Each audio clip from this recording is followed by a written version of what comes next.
Miundombinu ya michezo ni nyenzo muhimu kwa mustakabali wa kuzalisha na kukuza vipaji, hasa katika mchezo wa soka.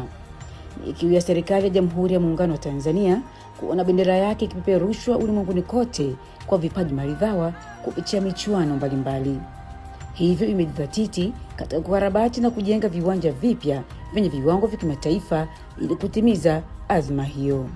Ni katika uwanja wa mpira wa Dodoma. Tuko hapa kuonyesha nini pengine kinaendelea hapa. Uwanja huu unatajwa kwamba utaweza kuchukua watu wasiopungua 32,500 pale utakapokamilika. Niko na mhandisi mshauri hapa Joseph, yeye atatueleza.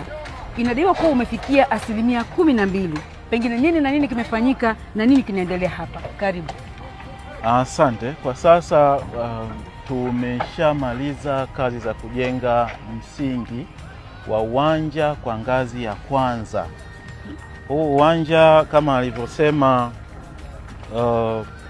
madam, unatarajiwa kuchukua watu 32,500 utakapokamilika, lakini utakuwa na ngazi mbili. Hiki tunachokifanya kwa sasa ni ngazi ya kwanza, tier 1.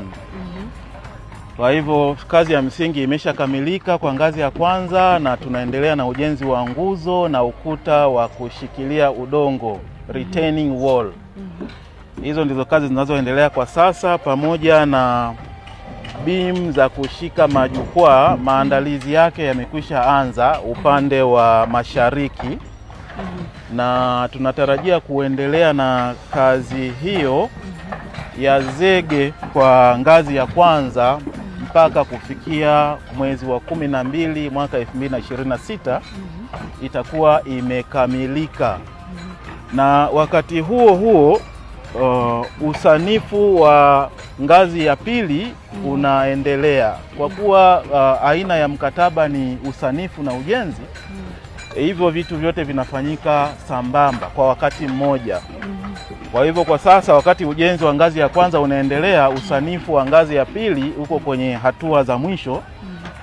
Na pengine cha muhimu kwa watu kufahamu ni hapa sehemu za majukwaa ambapo watu watakuwa wakikaa zitatengenezwa kwa teknolojia tofauti kidogo ya precast, ambapo inatengenezwa pembeni na kuja kuwekwa.